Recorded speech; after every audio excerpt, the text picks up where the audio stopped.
Arby's made headlines with wild stunts like their burger-shaped golf driver. But besides them having the meats, which sounds a little bit weird, is this a good investment? How much money do they make? How much do they cost to start up? And what are some of the things that we need to know before possibly investing in an Arby's franchise? That's exactly what we're going to answer in today's video. If you're new here, my name is Tarek Johnson. I am the CEO and founder of Franchise Empire, where we have helped hundreds of people find, vet, and launch proven money-making franchises. And in this video, we're going to talk about Arby's. By the way, we've been having a discussion. Who's keeping Arby's open? Is it a front for something else? Do people actually eat at Arby's? Because it always seems like the parking lot's empty and that there's no one there.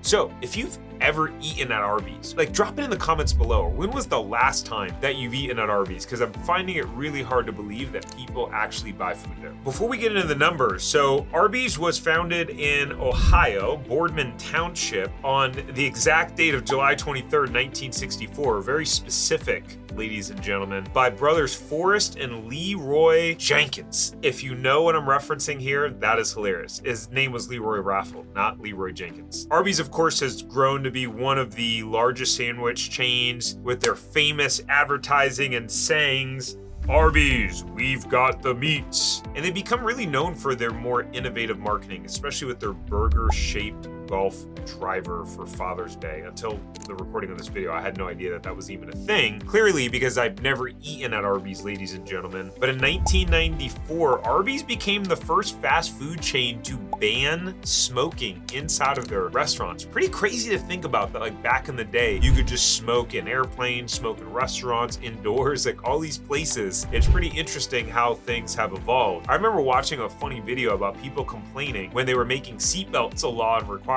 No, seatbelts and drinking and driving. They're like, well, who doesn't want to just have a beer on the way home after a long days of work? You're going to take that American right away from people? It's crazy how we think about things in terms of, our rights. And anyways, so how many locations does Arby's have? They have 3,413 company-owned and franchised restaurants. And in case you didn't know, Arby's is owned by Inspired Brands. So Inspired Brands was established in 2018 following Arby's acquisition of Buffalo Wild Wings and Rusty Taco. I've never heard of Rusty Taco in my life, but the company has since expanded its holdings to include Dunkin' Donuts, Baskin Robbins, Jimmy John's, and Sonic Drive-In. And Inspired Brands is a privately held company that is backed by Rourke Capital Group, which is a giant Atlanta-based private equity firm who recently actually bought Subway. And so as of 2024, Inspire Brands operates over 33,000 restaurants across nearly 60 global markets, generating more than $32.6 billion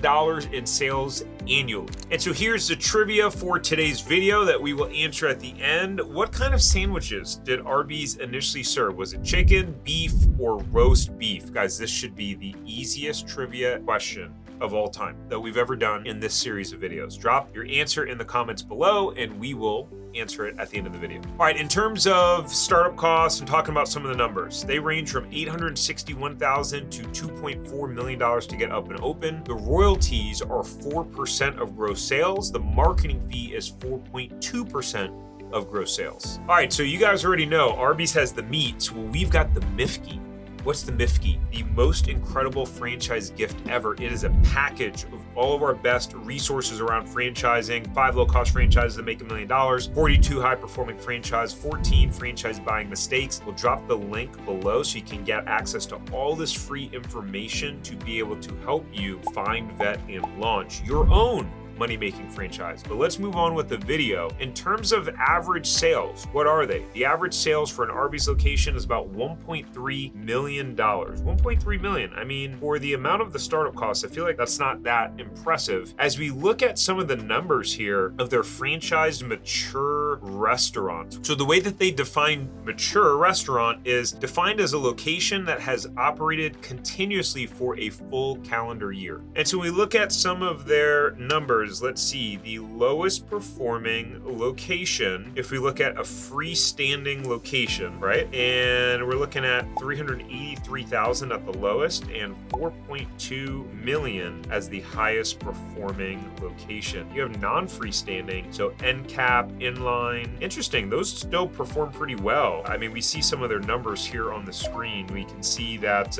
let's see, an end cap, inline / storefront, lowest performing 334,000, highest performing 3.1 million, and the average 1.2 million there. I would imagine those are probably half the cost to open than an actual freestanding location. So, and the sales differences don't seem to be really that much. Now, on to the trivia. If you guessed that Arby's used to sell chicken sandwiches, then you guessed wrong. It's roast beef, ladies and gentlemen. But I think we all know that Arby's is known for their roast beef. If you like this style of video, we have a whole playlist here of videos that we have made breaking down franchises just like this that are on the Entrepreneur Franchise 500 list and more. So if you like it, go watch it. Make sure to like and subscribe before you leave, and we will see you on the next one.